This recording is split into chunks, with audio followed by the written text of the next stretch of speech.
This presentation is about ethics in parks, recreation, tourism, and leisure services administration. In a more diverse workplace, a manager must be open to differences in values among individuals and employees. Always remember there may be a generation gap where there's a conflict of values within the organization. But this is something that can be valuable, getting different perspectives from people of different ages, cultures, backgrounds, experience, and so forth. Then we can move on to corporate or institutional values. And these are stated in the mission or vision statements adopted by the organization. They're like a professed value of the organization, and often it's a need to put the mission statements into action, not just on a bookshelf. So we'll give some, give some teeth to these words and make them actions and not just a statement. Let's look at an example from the city of Phoenix, Arizona. It is the policy of the city of Phoenix to uphold, promote, and demand the highest standards of ethics from all its employees, officials, whether they're elected, appointed, or hired. So what we're looking here is we've got some teeth to it. We're not just going to say everybody's going to be ethical. We're going to say we're uphold, promote, and demand the highest standards of ethics. Here is the ethical code from the National Recreation and Park Association. We won't read through all of these here, but in general, you can tell that they're a little bit more descriptive and a little bit more specific in how they handle their code of ethics.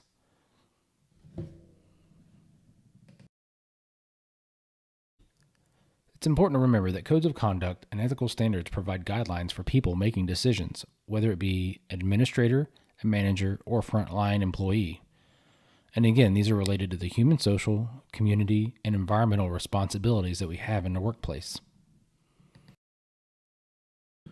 When we're looking at human social responsibility, think about stuff like efficient services through performing duties honestly, impartially, promptly, and courteously. And then we're looking at public trust being built largely upon perceptions that citizens have regarding the employees and officials of the organization or department. A very important first step, usually, is to think about the golden rule. Within that, we will look at 4 basic questions related to the situation. What is the truth? What is being fair? Is there going to be a better relationship that came out of this situation, depending on the solution? And how will this benefit everybody concerned or all the stakeholders?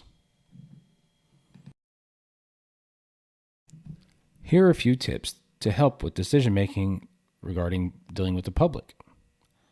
We need to make sure that we trust the relationship between the managers and the citizens, meaning our people that are leading these organizations and their clientele have a good relationship. We need to look at really understanding and valuing public input. So we get the information from the public or from our constituents or patrons or customers, and we really look at it and take it into consideration in all facets. Fair and consistent treatment on rules, procedures, and practices. Pretty self-explanatory. Official business of the organization is conducted openly with transparency so everybody knows what's going on and why. And finally, public policy-making bodies have a record of bylaws and rules of procedure to help guide policy-making decisions. Overall, we have a guidebook to help us make decisions that are of the run-of-the-mill nature. We also need to think about ethics in community programming, whether it's led by an employee or a volunteer or anything in between. There should be a code of conduct for all who coach, lead, volunteer in any program or anybody that uses public facilities for a common good. Overall, individual human, social, and community ethical responsibilities should be emphasized as proactive management and best practices. Many times when you use words like best practices or professional standards, in general, people understand what those mean and can better manage how they make decisions.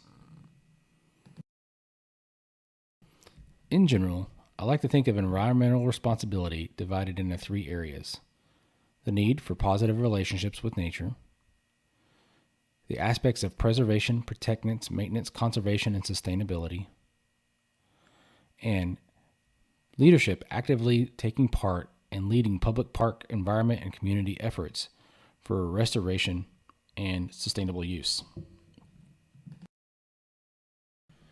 In general, participants must get honest and fair services in return for their investment.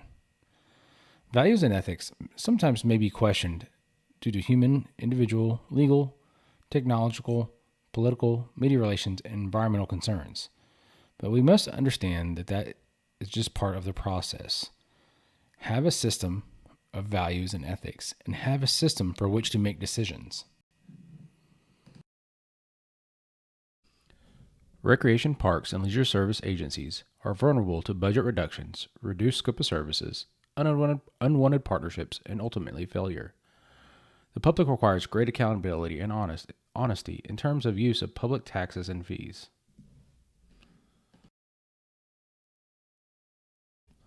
That concludes our presentation on ethics.